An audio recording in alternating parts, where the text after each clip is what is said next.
Jadi kita menyusun roadmap ini secara komprehensif ya.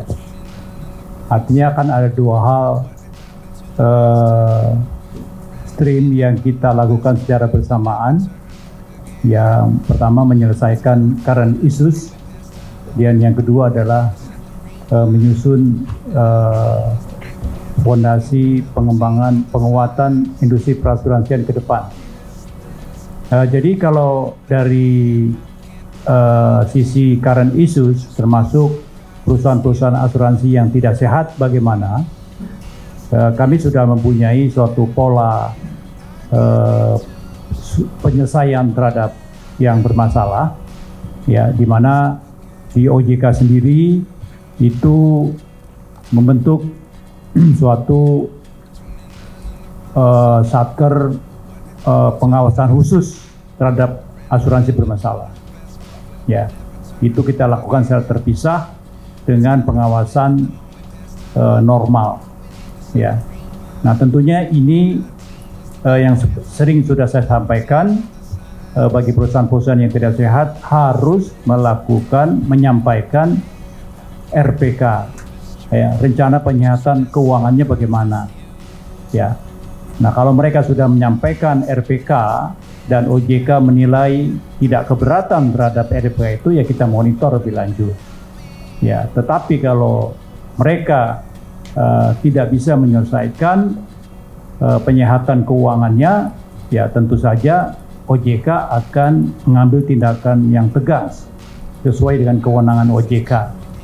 Nah itu kira-kira yang akan kita lakukan. Tentunya OJK mengharapkan adanya suatu penyehatan terhadap yang bermasalah tersebut, baik itu dengan masuknya investor partner baru yang bisa menyehatkan perusahaan asuransi, ya, menginjeksikan kekurangan modalnya, ya, memperbaiki governance, risk management, itu kita harapkan.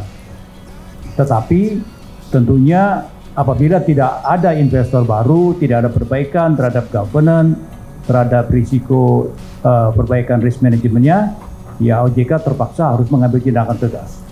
Jadi ini message ini kita ingin sampaikan.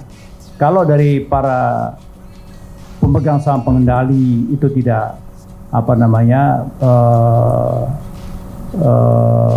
melakukan suatu penambahan modal dan sebagainya, itu akan kita ambil tindakan itu. Tentunya OJK juga memperhatikan kepentingan daripada para pemegang polis. Nah itu tentunya ini yang menjadi perhatian kita juga, supaya para pemegang polis itu sebisa mungkin hak-haknya itu dapat dipenuhi dari aset-aset perusahaan tersebut. Bahkan OJK juga dalam beberapa kesempatan juga mengeluarkan, ya, perintah tertulis kepada pemegang saham pengendali untuk membayar kerugian daripada pemegang polis. Ya, jadi pemegang saham itu kita keluarkan perintah tertulis untuk menyelesaikan itu. Dan apabila pemegang saham pengendali tidak melakukan itu sesuai ketentuan, maka statusnya itu bisa dipidanakan. Itu adalah yang dibuat di dalam P2SK dan juga menjadi di POJK adanya perintah tertulis untuk menyelesaikan.